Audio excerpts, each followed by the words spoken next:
तपोवन में धौलीगंगा नदी पर स्थित एनटीपीसी की निर्माणाधीन 520 मेगावाट की जल विद्युत परियोजना को भी नुकसान पहुंचाया है।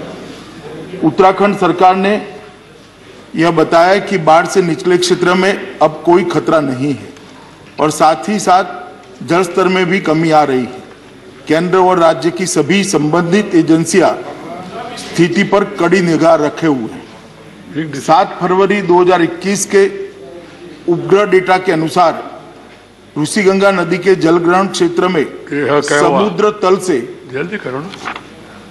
समुद्र तल से लगभग 5600 मीटर ऊपर स्थित ग्लेशियर के मुहाने पर हिमस्खलन हुआ, जो कि लगभग 14 वर्ग किलोमीटर क्षेत्र जितना बड़ा था, जिसके कारण ऋषिगंगा नदी के निचले क्षेत्र में फ्लैश फ्लड की स्थिति बन गई।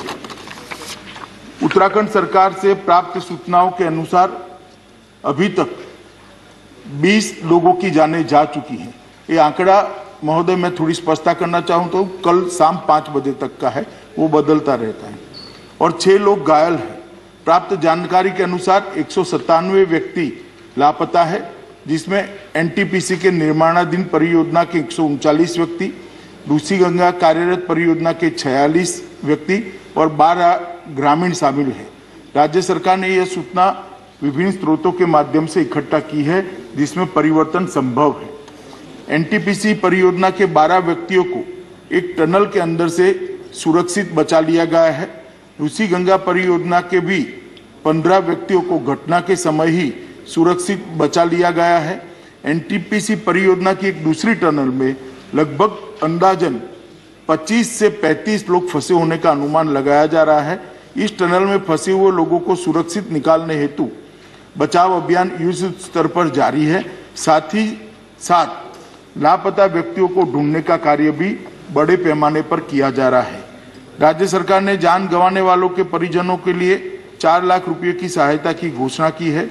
घटनास्थल के नजदीक 13 छोटे गांव से एक पुल बह जाने के कारण संपर्क बिल्कुल कट गया है। इन गांवों के लिए रसद और जरूरी मेडिकल सामान हेलीकॉप्टर के द्वारा लगातार पहुंचाया जा रहा है। केंद्र सरकार द्वारा स्थिति को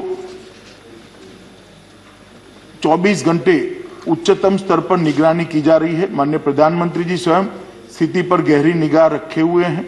गृह मंत्रालय के दोनों कंट्रोल रूम द्वारा स्थिति पर 24 घंटे नजर रखी जा रही है और राज्य को हर संभव सहायता मुहैया कराई जा रही है।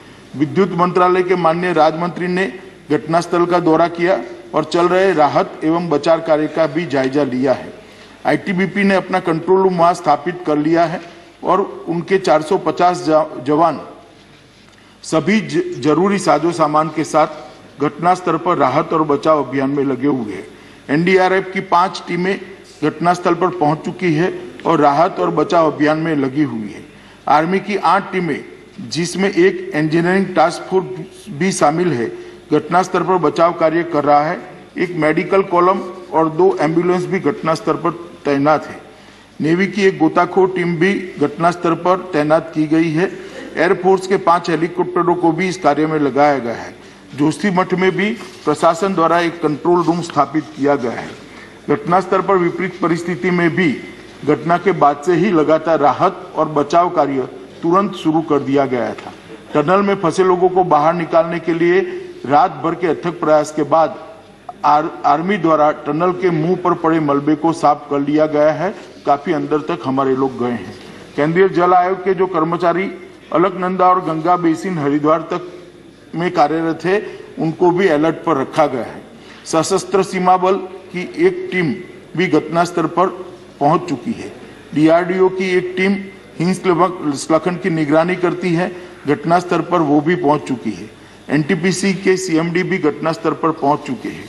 नेशनल क्राइसिस मैनेजमेंट कमेटी की मीटिंग 7 फरवरी को ही 4:30 बजे कैबिनेट सचिव की अध्यक्षता में हुई, जिसमें सभी संबंधित एजेंसियों को समन्वय के साथ काम करने और राज्य प्रशासन को सभी जरूरी सहायता उपलब्ध कराने के निर्देश दे दिए गए हैं। राज्य केंद्रीय एजेंसियों के साथ साथ जिला प्रशासन, पुलिस और राज्य आपदा प्रबंधन विभाग भी राहत और बचाव कार्य में जुटे हैं। एसडीआरएफ की 2 टीमें भी राहत में और बचाव में कार्यरत है। राज्य स्वास्थ्य विभाग की 7 टीमें, 8 एम्बुलेंस मुख्य स्वास्थ्य अधिकारी के साथ मौके पर मौजूद है। इसके अतिरिक्त राज्य सरकार ने 5 हेलीकॉप्टरों को भी बचाव कार्यों के लिए तैनात किया हुआ है। घटना के बाद सभी जगह बिजली की बहाली लगभग कर दी गई है। बीआरओ और राज्य पीडब्ल्यूडी द्वारा 5 पूर्ण रूप से टूटे हुए पुलों की मरम्मत शुरू की जा चुकी है।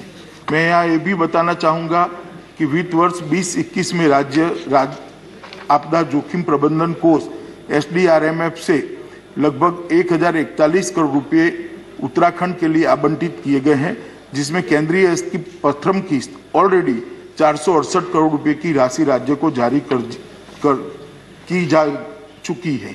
मैं सदन को केंद्र सरकार की ओर से यह आश्वस्त करना चाहता हूं कि राहत और बचाव कार्य के लिए सभी संभव उपाय राज्य सरकार के साथ समन्वय के साथ किए जा रहे हैं और जो भी आवश्यक कदम उठाना जरूरी है वो उठाए जा रहे हैं। और मैं सभी मृतकों के लिए अपनी ओर से, सदन की ओर से श्रद्धांजलि व्यक्त कर समाप्त